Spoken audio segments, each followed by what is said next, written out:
Hello everyone, I'm Eel, and today we're going over part 5 of what car should I buy?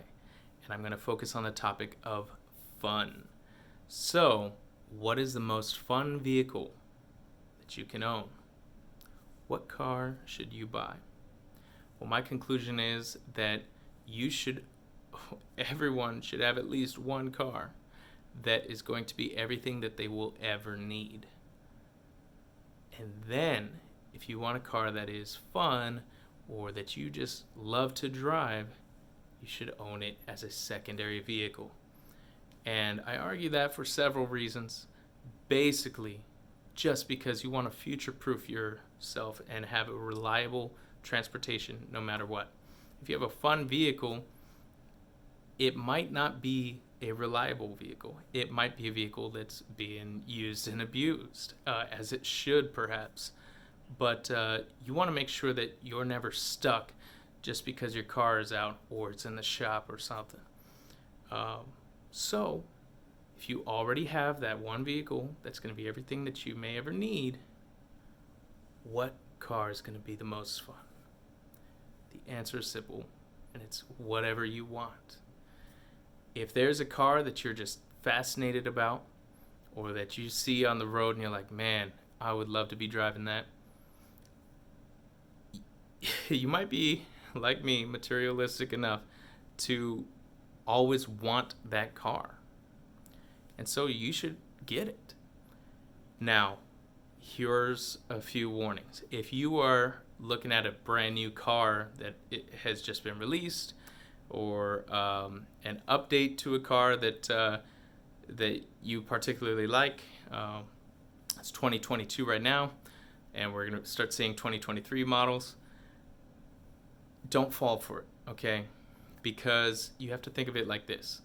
10 years ago, for 2013 model vehicles, they were the cool cars. They were the new cars that everyone wanted to be driving around.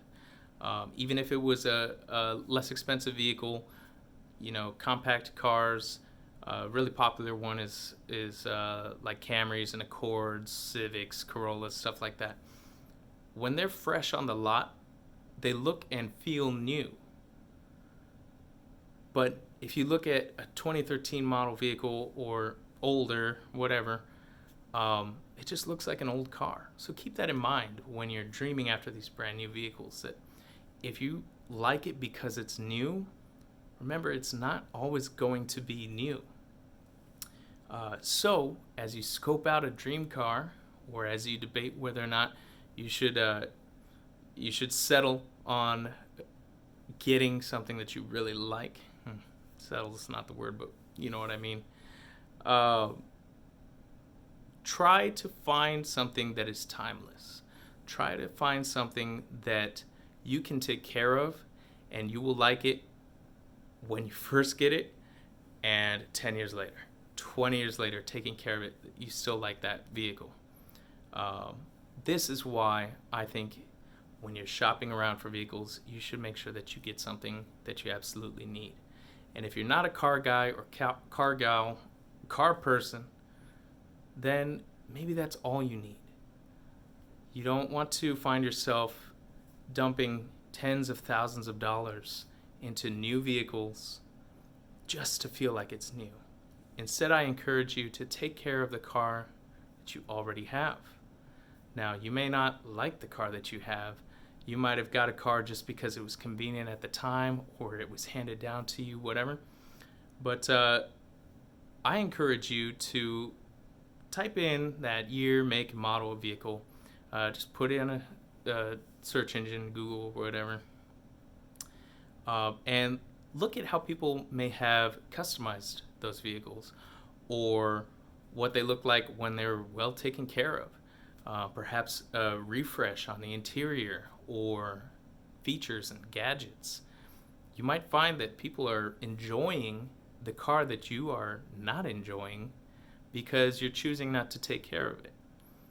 I've said this before in previous videos where you can upgrade the comfort and the features of a vehicle and the appearance of a vehicle to surpass that of something that is new on the lot. and you might be itching to have something that's brand new just because it's new.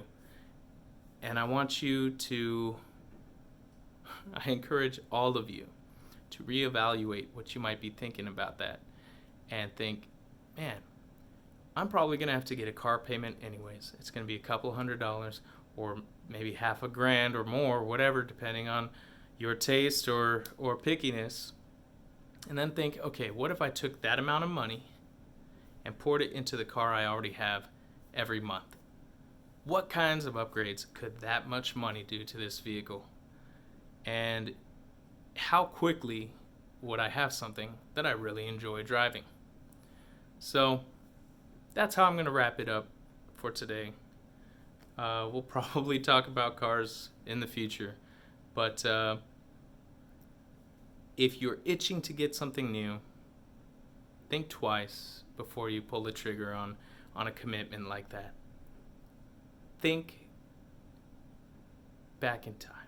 I guess. I don't know. Anyways, you guys, this was a fun little mini series, I guess. I hope you enjoyed it. And I'll see you guys on my next video. Stay tuned.